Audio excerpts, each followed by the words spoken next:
Hi there, so you're watching Crumpled Underfoot, and today I'm gonna make a video, in fact, the first in the series which I would be putting out in the coming days and weeks.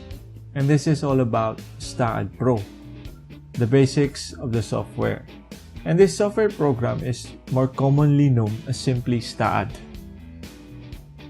I intend this video, especially this first one, for those who are beginners or students, or those who are trying to learn this by themselves. I know it's a frustrating or annoying task, especially when you're trying to start on your own.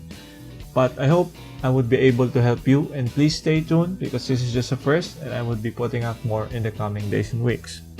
In the meantime, sit back and enjoy. Hope you find great stuff in here.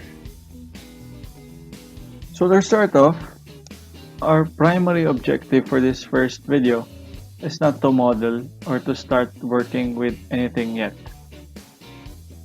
So what I want to show you for this one is the interface with which we start our models.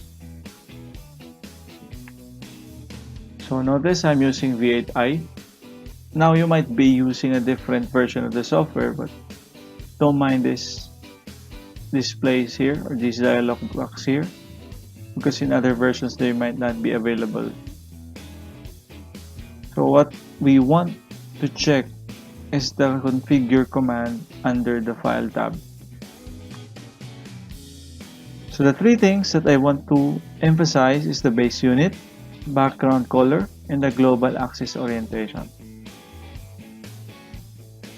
So the base unit, we have options such as English or metric.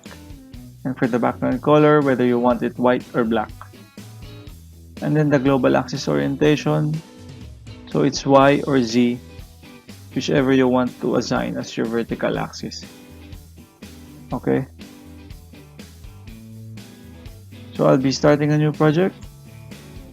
Now, this dialog box here entitled New, this is the common one which pops out whenever you start STAAD, especially in the older versions.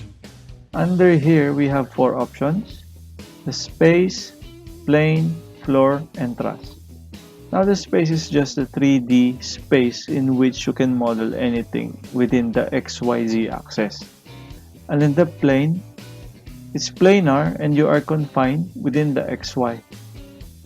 As for the floor is also a plane structure, and if you are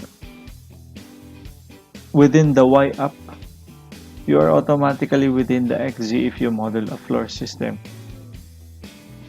And for the truss is a member which do not have bending stiffnesses, so it only means for STAAD that it would not search or require or calculate any bending stiffnesses, thereby saving memory and time when you run your program.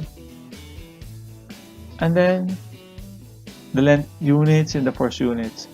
Notice we earlier set the base unit in metric, so automatically this is under kilonewton and meter, but for some reasons you might want to override our initial setting. You might as well want to click it here.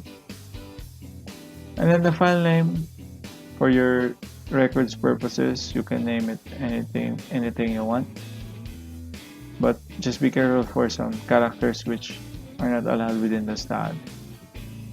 And the location is also important because this is where you save your files.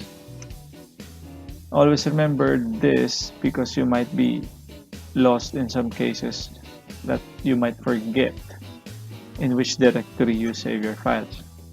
So to start, I'll just click next, and the next dialog box is okay.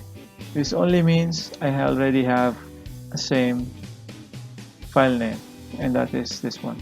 So I'll just overwrite it. And the next dialog box is where do you want to go?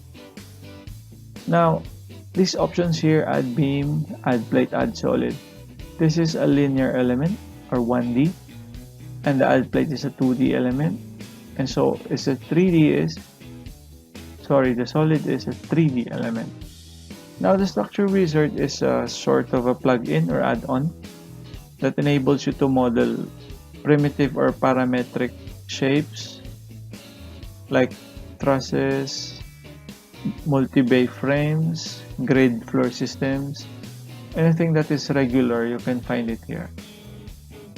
Unfortunately, I do not have that plugin in my version of STAAD. And then the STAAD editor is the non-graphical interface, as it says here. This is much like a command prompt of Windows or the programming language of STAAD. So once you get a grip of the syntax and commands, you might find this useful in some respects. And then the edit job information is where you input the relevant information for your file, for your project, for documentation purposes. So I'll start with add beam.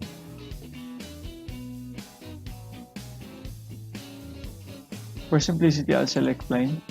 I just went back to check which option I chose. And then I'll select add beam. Now, whenever you select this add beam, you will be prompted with this grid system. Most of the time, I don't find this useful, so I just close it down. But before then, I'd like to show you that this grid is somewhat inclined because the default view of STAAD is in 3D isometric. Notice the orientation of your global axis X, Y, and Z.